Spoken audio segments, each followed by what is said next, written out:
بسم اللہ الرحمن الرحیم۔ السلام علیکم، میں سمیع ابراہیم آپ کا میزبان آج کے خبروں کے ساتھ حاضر۔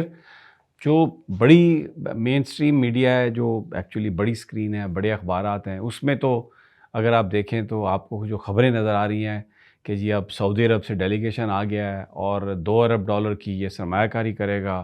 پھر ایشین ڈیولپمنٹ بینک نے بھی اگلے 3 سال کے لیے یا 4 سال کے لیے $5-6 بلین کی سرمایہ کاری یا فائنینسنگ جو ہے اس کی اپروول دے دی ہے۔ سب اچھا کی خبریں آپ کو نظر آئیں گی، ایسا لگے گا کہ جیسے دودھ اور شہد کی نہریں بہہ رہی ہیں پاکستان میں، اور آنے والا وقت جو ہے اس میں یہ غربت دور ہو جائے گی اور شاید لوگ باہر سے آئیں گے پاکستان میں نوکری کرنے کے لیے۔ یہ تو جھوٹ، فراڈ اور یہ سب چیزیں چل رہی ہیں۔ لیکن جب آپ سوشل میڈیا پہ جاتے ہیں، جو ایکچول میڈیا ہے، جو عوامی میڈیا ہے، جو اس وقت پاکستان کی خبریں ہیں، پاکستان کی خبروں میں پشاور میں جو جرگہ تھا، پی ٹی ایم کا جو اجلاس تھا، اس پر جو فائرنگ کی گئی اور اس کے بعد 3 ہلاکتیں ہوئیں، کے پی کے اسمبلی نے فوری طور پر اس پہ ایکشن لیا اور پارلیمنٹ جو ہے صوبائی، اس نے اس سارے ایکشن کو، وفاق کے ایکشن کو مسترد کیا۔ انہوں نے کہا کہ یہ غلط ہے۔ چیف سیکرٹری اور آئی جی نے جو معاملات کیے ہیں، جس طریقے سے وہاں پر ان پر حملہ کیا گیا ہے اور 3 لاشیں گری ہیں پختونوں کی، یہ اب پختون خون نہیں بہایا جائے گا۔ بہت اس پہ ریئیکشن ہے۔ اور جو کے پی کے جو مشیر ہیں علی امین گنڈا پور کے بیرسٹر سیف، انہوں نے وہی لائن لی ہے جو وفاقی حکومت کی لائن ہے، اور بطور حکومت انہوں نے کہا کہ جی ہم بالکل پی ٹی ایم کو اجازت نہیں دیں گے اور جو پابندیاں اس پر لگائی گئی ہیں ہم ان کو انفورس کریں گے۔ لیکن پی ٹی آئی کی جو سیاسی کمیٹی ہے، انہوں نے پورے معاملے سے اپنے آپ کو جو ہے وہ یہ جو فائرنگ کا واقعہ ہے، جو وہاں پر تشدد کا واقعہ ہے، اس سے اپنے آپ کو لا تعلق کیا ہے، اور ساتھ میں انہوں نے وفاقی حکومت کے اس فیصلے کی شدید ترین مذمت کی ہے۔ ان کا یہ کہنا ہے کہ یہ آپ کیسے کسی گروپ کو، کسی جماعت پر آپ پابندی اس طرح لگا سکتے ہیں وداؤٹ ہیئرنگ دیم، اور یہ آپ کل کسی پر بھی پابندی لگا سکتے ہیں۔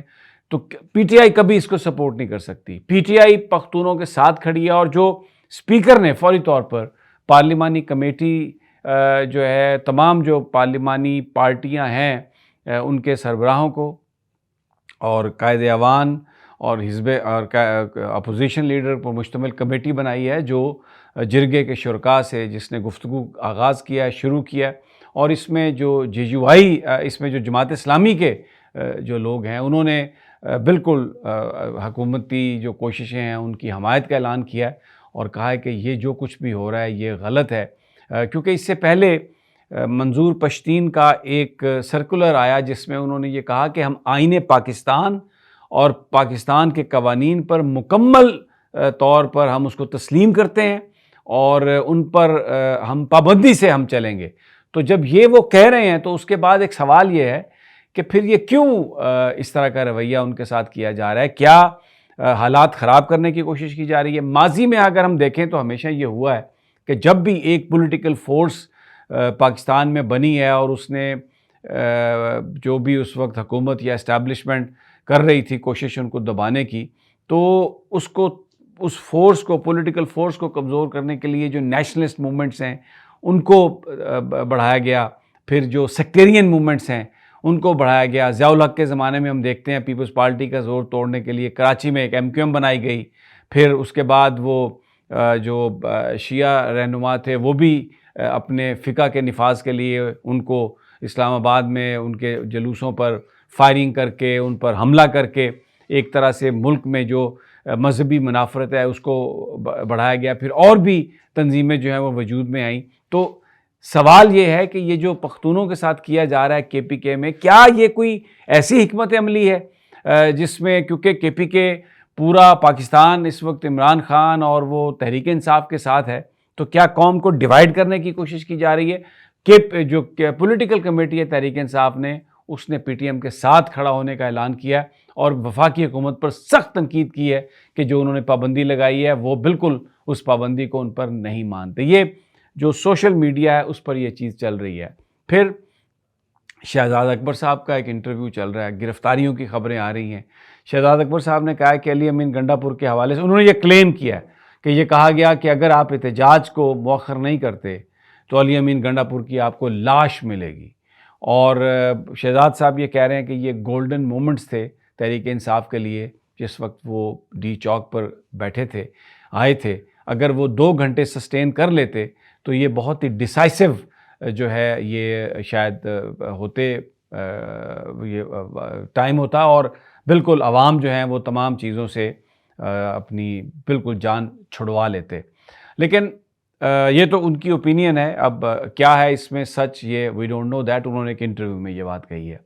دوسری جانب گرفتاریوں کا سلسلہ جاری ہے. عمر ملک ایک نوجوان ایکٹیوسٹ, وہ باہر سے آیا اپنے والد صاحب کے لیے, وہ بوڑھے والدین کے لیے, لیکن اس کو اٹھا لیا گیا. اس کو وکیل جو انتظار حسین پنچوتا ہیں, عمران صاحب کے وکیل ہیں, بشرا بی بی کے وکیل ہیں, انہوں نے ہائی کورٹ میں یہ پٹیشن بھی دائر کی کہ جناب آپ یہ عمران خان صاحب سے ملنے کی اجازت دیں, تو ان کو گرفتار کر لیا گیا. ان کو گرفتار نہیں, مسنگ ہیں وہ, اور پتہ نہیں ہے کہ وہ کہاں ہیں. یہ اس میں بہت زیادہ ایک انریسٹ ہے. یہ ایک سلسلہ چل رہا ہے پاکستان میں, لوگوں کو اٹھا لیا جاتا ہے, بلائنڈ فولڈ کر لیا جاتا ہے, پھر اس کے بعد ان کو چھوڑ دیا جاتا ہے. یہ کیا کر کے اگر آپ نے بتایا کہ ہم کہاں پر ہیں تو آپ کے ساتھ حشر نشر کر دیں گے. یہ وکلاء کے ساتھ یہ سلسلہ ہے, سیاستدانوں کے ساتھ یہ سلسلہ ہے, جرنلسٹوں کے ساتھ یہ سلسلہ ہے. کوئی رول آف لاء نہیں ہے پاکستان میں, کوئی پوچھنے والا نہیں ہے کہ یہ سب کون کر رہا ہے. اور کبھی کسی عدالت نے اس پر کوئی بات نہیں کی. جو اسلام آباد ہائی کورٹ نے 6 ججز نے جنہوں نے اس سوال کو اٹھایا, یہ وہ تھے جو سارے خود بھی اس طرح سے وکٹم تھے کہ ان کے اپنے عزیز و اقارب کو اٹھایا گیا اور بیسیکلی پریشر ڈالا گیا ان پر کہ آپ پولیٹیکل ڈیسیژن ان کی مرضی سے کریں. اور کچھ کی ڈگری کا مسئلہ جیسے جہانگیری صاحب, ان کے اس مسئلے کو اٹھایا گیا. تو یہ ایک وکیل اس پہ انریسٹ کا شکار ہے, اور بہت زیادہ سوشل میڈیا پر اس حوالے سے ایک شور ہے کہ یہ اس طرح سے بالکل نہیں ہونا چاہیے تھا. اب پی ٹی آئی نے احتجاج کا اعلان کیا ہے. میں نے اپنے پچھلے ویلاگ میں بھی آپ کو بتایا, کوئی تصدیق نہیں ہے کہ عمران خان صاحب کے ساتھ کسی کو بات ہوئی ہے. اب سوشل میڈیا پر ایک اور چیز چلی ہے جو عمران خان کی صحت کے حوالے سے انکنفرمڈ ہے. یہ میرا مقصد سینسیشن پھیلانا نہیں ہے. پی ٹی آئی کے جو لوگ ہیں وہ اس بات کی تصدیق نہیں کرتے, لیکن نہ کسی کی کسی سے بات ہوئی ہے عمران خان سے, نہ کسی کو کچھ پتہ ہے ان کی حالت کیا ہے, کس طریقے سے وہ وہاں پر وہ رہ رہے ہیں. تو یہ ایک بڑا کنسرن بن رہا ہے. اور دوسری جو سب سے اہم خبر ہے وہ مولانا فضل الرحمان, تمام جو کوششیں حکومت کی ان کو رام کرنے کی, آئینی ترمیم میں ان کی سپورٹ لینے کے لیے وہ ناکام ہو گئی ہیں.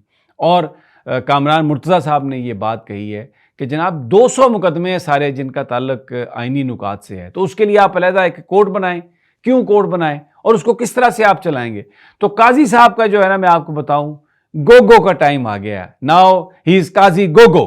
اور قاضی گوگو جو ہیں انہوں نے یہ پتہ چلا ہے کہ 29 تاریخ کی ان کی سیٹ بک ہے. وہ پاکستان سے باہر جا رہے ہیں بظاہر ایک پرائیویٹ فنکشن کے کو اٹینڈ کرنے کے لیے. لیکن حکومت مرتضیٰ جو اپنا بلاول بھٹو بلا رہے ہیں, بڑی تکلیف میں ہیں. وہ کہتے ہیں 25 سے پہلے ترمیم کرانی ہے. پھر کبھی کہتے ہیں میں اگر ہوتا وزیر قانون.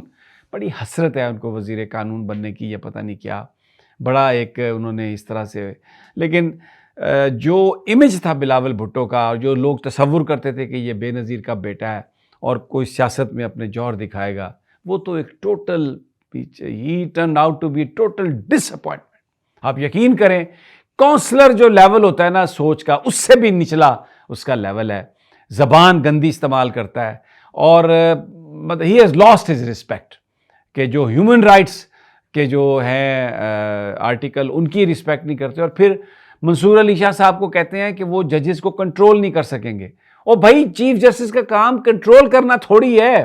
کہتے ہیں قاضی فائز عیسیٰ نے بہتر طریقے سے کنٹرول کیا. تو یہ سوشل میڈیا ٹوٹلی اس گورنمنٹ کو, حکومتی اتحاد کو اس نے ٹوٹلی ایکسپوز کر دیا ہے.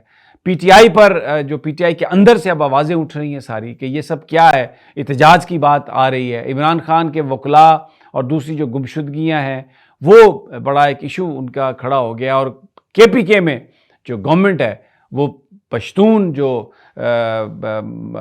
تحفظ موومنٹ ہے اس کا جو جرگہ اور جو اجلاس ہے, اگرچہ محسن نقوی نے بہت اس کے خلاف بات کی ہے, لیکن پی ٹی آئی کی political committee, P T I بطور پولیٹیکل پارٹی ان کے ساتھ کھڑی ہو گئی. اور ڈیمانڈ یہ ہے کہ بیرسٹر سیف کو ہٹا دیا جائے۔ انہوں نے جو بات کہی ہے وہ ان کی ذاتی بات ہوگی، لیکن پی ٹی آئی جو ہے وہ جو وہاں پر جو کلنگ ہوئی ہے، جو فائرنگ ہوئی ہے، جو تناؤ ہے، اس کی شدید مذمت کرتی ہے۔ اجازت، اگلی ویڈیو تک، اللہ نگہبان۔